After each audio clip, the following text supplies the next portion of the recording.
दोस्तों जैसा कि आप लोग जानते हैं कि UPSC, EPFO, APFC and EO exam cycle for 2025 is already under process. इस एग्जाम की जो रिक्वेशन है वो ईपीएफओ ने मार्च 2025 में यूपीएससी के साथ शेयर कर दी थी। इस रिक्वेशन में यूपीएससी को 230 वैकेंसीज के लिए रिक्रूटमेंट करवाने के लिए बोला गया है, जहां पर 74 वैकेंसीज एपीएफसी यानी कि असिस्टेंट प्रोविडेंट फंड कमिश्नर की है और 156 वैकेंसीज ईओओ यानी कि इन्फोर्समेंट ऑफिसर, अकाउंट ऑफिसर की हैं। एंड दोस्तों इस एग्जाम की नोटिफिकेशन हमें जल्दी देखने को मिल सकती है। वी आर एक्सपेक्टिंग कि भाई इस वीक में या फिर अगले वीक में नोटिफिकेशन रिलीज हो जाएगी और जो एग्जाम है वो 30 नवंबर 2025 को कंडक्ट होगा। ये इन्फॉर्मेशन एग्जाम डेट की हमारे पास कहां से आई है? हम एक लेटर देख रहे हैं जहां पर यूपीएससी स्कूल्स को सेंटर्स के लिए फिक्स करने के लिए जो लेटर लिखता है वहां पर ये डेट मेंशन करी गई है। अब दोस्तों बात करते हैं कि भाई इस एग्जाम का फ्यूचर क्या हो सकता है। काफी बच्चों के सवाल रहते हैं कि सर क्या आगे भी हमें एग्जाम देखने को मिलेगा, क्या 2026, 27, 28 में एग्जाम आ सकता है, और क्या ये number of vacancies constantly reduce करती जा रही है, क्या ये इंक्रीज करेंगी या फ्यूचर में हमें और कम नंबर ऑफ वैकेंसीज पे एग्जाम देखने को मिलेगा। तो दोस्तों यहाँ पर मैं आप लोगों के साथ एक आर्टिकल शेयर करने वाला हूं जो कि आज ही बिजनेस स्टैंडर्ड में आया है और हम इस आर्टिकल को पढ़ेंगे और जानेंगे कि भाई इस एग्जाम का फ्यूचर क्या हो सकता है। तो ये जो आर्टिकल है इसके बेसिकली हेडलाइन क्या थी कि EPFO to meet staff unions on Friday for cadre restructuring talks. Basically क्या हो रहा है कि ईपीएफओ जो है एक बहुत ही इंपॉर्टेंट ऑर्गेनाइजेशन बनती जा रही है हमारी गवर्नमेंट की, क्योंकि सोशल सिक्योरिटी एक बहुत इंपॉर्टेंट डोमेन है जहां पर गवर्नमेंट बहुत शिद्दत के साथ काम कर रही है और ईपीएफओ उस सोशल सिक्योरिटी डोमेन में बहुत इंपॉर्टेंट रोल प्ले करता है। It is one of the two organisation जो कि सोशल सिक्योरिटी डोमेन में इंडिया में काम करती हैं। Second one is ESIC and first one is EPFO, employees provident fund organisation.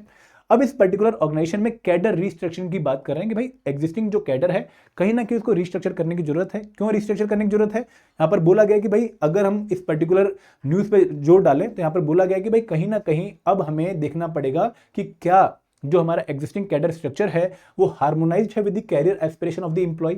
जो एग्जिस्टिंग एम्प्लॉय ईपीएफओ में काम कर रहे हैं क्या उनकी प्रमोशन टाइम से हो रही है?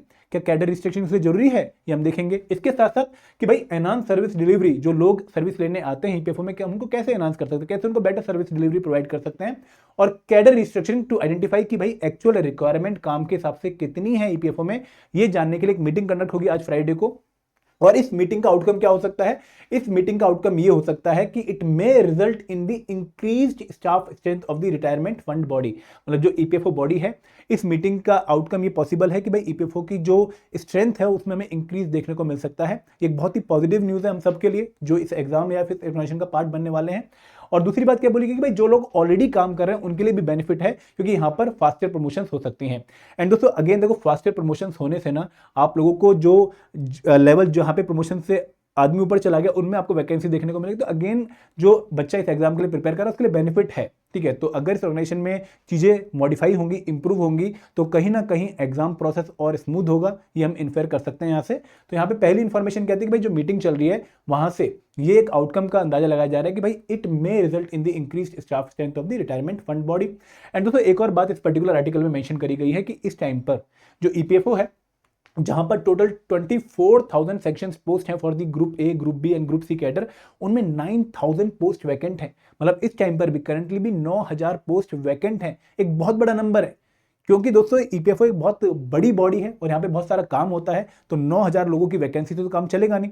अगर आपके सिर्फ 15,000 लोग काम कर रहे हैं और 9,000 पोस्ट वैकेंट हैं तो आप कैसे अपना वर्कलोड मैनेज कर पाओगे? तो कहीं ना कहीं ये एक इंपॉर्टेंट एरिया और है जो हमें इंडिकेट कर रहा है कि भाई फ्यूचर में वैकेंसीज पक्का आएंगी ग्रुप ए, ग्रुप बी और ग्रुप सी पोस्ट की, क्योंकि ईपीएफओ ने अपना वर्कलोड मैनेज करना ही है।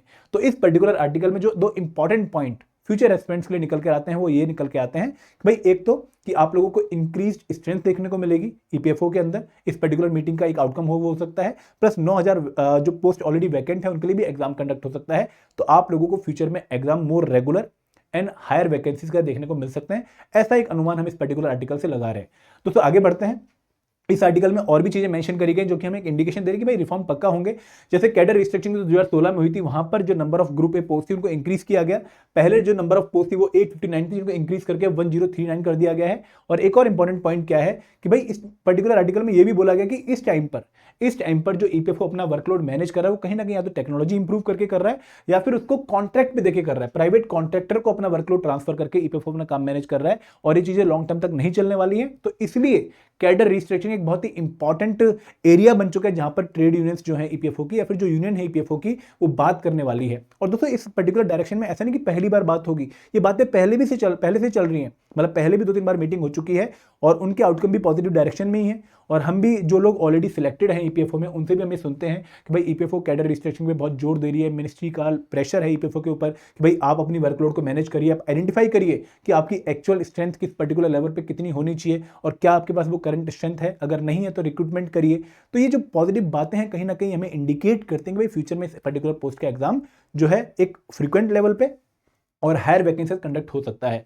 तो अगर आप लोग इन एग्जाम्स की अभी करंटली प्रिपरेशन कर रहे हैं और ये आपका मेन टारगेट एग्जाम नहीं है, आप जस्ट इस एग्जाम को प्लान भी ले रहे हैं कि भाई रेगुलर तो आता नहीं है, तो हमें कहीं ना कहीं यूपीएससी सिविल सर्विस एग्जाम को अपना मेन प्लान ही बनाना चाहिए, या फिर सीजीएल या फिर आरबीआई ग्रेड बी को मेन प्लान बनाना चाहिए क्योंकि वो रेगुलर आते हैं, इसको हम प्लान भी बना लेते हैं। तो कहीं ना कहीं आपकी वो अप्रोच चेंज होनी चाहिए। ये एग्जाम आपकी मेन एग्जाम जो टारगेट होते हैं उनकी लिस्ट में आ जाना चाहिए, क्योंकि ये एग्जाम अब मोर फ्रिक्वेंट या फिर मोर रेगुलर हमें देखने को मिलेगा। एंड दोस्तों, अगर हम इस एग्जाम का पूरा पास्ट भी चेक करें, देखो एपीएफसी एग्जामिनेशन जो है वो 2012 के बाद 2015 में आया और 2015 के 8 साल बाद 2023 में हमें देखने को मिला। And we are lucky enough कि भाई 2023 के बाद अभी 2025 में आ रहा है, तो कहीं ना कहीं एग्जाम मोर फ्रीक्वेंट हो गया। 8 साल के बाद अब सीधे 2 साल के अंदर आ गया। और हम ये भी एक्सपेक्ट करेंगे भाई एग्जाम आगे भी कंडक्ट होगा, क्योंकि इस टाइम पर एपीएफसी पोस्ट काफी वैकेंट है, जो हमें आरटीआई रिप्लाई से पता भी लगता है। सिमिलरली अगर मैं ईओ एग्जामिनेशन की बात करूं तो 2017 के बाद 2020 में नोटिफिकेशन आ गई थी और 2020 के 2023 में नोटिफिकेशन आ गई थी और 2023 से 2025 में नोटिफिकेशन है। तो अगेन यहां पर भी आपको जो है फ्रीक्वेंसी एग्जाम कंडक्ट होने की वो ज्यादा देखने को मिल रही है, इंप्रूव्ड देखने को मिल रही है। तो आप लोग इस एग्जाम की जब प्रिपरेशन कर रहे हैं तो ये मान के प्रिपरेशन करिए कि भाई ये प्रिपरेशन आपकी आगे भी काम आ सकती है, क्योंकि आपको बहुत जल्द ये एग्जाम दोबारा भी देखने को मिल सकता है। मैं इस आर्टिकल को बहुत ओवर एम्फेसाइज नहीं कर रहा हूं, अगेन ये मेरा पर्पस नहीं है। मेरा पर्पस आपको बस ये गाइड करने का है कि आप में से जो बच्चे बहुत सारे ये क्वेश्चन पूछते हैं डिफरेंट सेशन में मुझसे कि सर ये प्रिपरेशन हमारी कहीं और काम तो आने वाली नहीं है, तो मैं कहूंगा कि भाई ये प्रिपरेशन आगे काम आने वाली है। कैसे काम आने वाली है कि एग्जाम आप लोगों को दोबारा भी देखने का मौका मिल सकता है, ठीक है, चांसेस हैं, क्योंकि ईपीएफओ कहीं ना कहीं कैडर रिस्ट्रिक्शन पे जोर दे रहा है, जो कि आर्टिकल भी हमें इंडिकेट कर रहा है। प्लस ईपीएफओ में 9000 वैकेंसीज इस टाइम पर हैं, ग्रुप ए, ग्रुप बी और ग्रुप सी पोस्ट की। तो आप लोगों को एग्जाम देखने को जल्दी ही मिल सकता है। तो आप लोगों को अपनी तैयारी इस तरीके से करनी चाहिए कि तैयारी आपकी आगे भी काम आएगी। प्लस दोस्तों, ये जो प्रिपरेशन है आपको एडिशनली और भी बहुत एग्जाम्स में हेल्प करती है, जैसे एएलसी एग्जाम हो गया, एलयू एग्जाम हो गया। तो ये प्रिपरेशन वेस्ट नहीं जाने वाली है, ट्रस्ट मी। अगर आप शिद्दत के साथ क्वालिटी प्रिपरेशन करते हो तो किसी ना किसी एग्जाम में आपकी प्रिपरेशन पक्का काम आएगी। और अगर एग्जाम एपीएफसी या ईओ ही रहा तो और बढ़िया बात है। तो ये आर्टिकल मैं आपके शेयर कर रहा था फॉर इन्फॉर्मेशन पर्पस। आप इस आर्टिकल को पक्का पढ़ भी लीजिएगा ताकि आप लोगों को भी मोटिवेशन मिले। एंड दूसरे आर्टिकल का सोल पर्पस सिर्फ रिक्रूटमेंट के लिए नहीं था, इसका पर्पस ये भी है कि जो लोग ईपीएफओ का पार्ट बनने की सोच रहे हैं, जिनको डाउट है कि सर ईपीएफओ में जाएं या फिर किसी और सेंट्रल गवर्नमेंट की तैयारी करें, क्या करें, तो उनके लिए भी पॉजिटिव न्यूज़ है कि भाई ईपीएफओ में आपको एक अच्छा माहौल, एक अच्छा एनवायरनमेंट मिलने वाला है जिसको आप एंजॉय करेंगे आफ्टर सिलेक्शन। तो ये न्यूज़ आई होप आपको हेल्प करेगी मोटिवेट करने में और इस एग्जाम की और अच्छे से प्रिपरेशन करने में। Please stay connected with us for more updates on EPFO और EPFO related examination. Thank you very much. Jai Hind, जय भारत।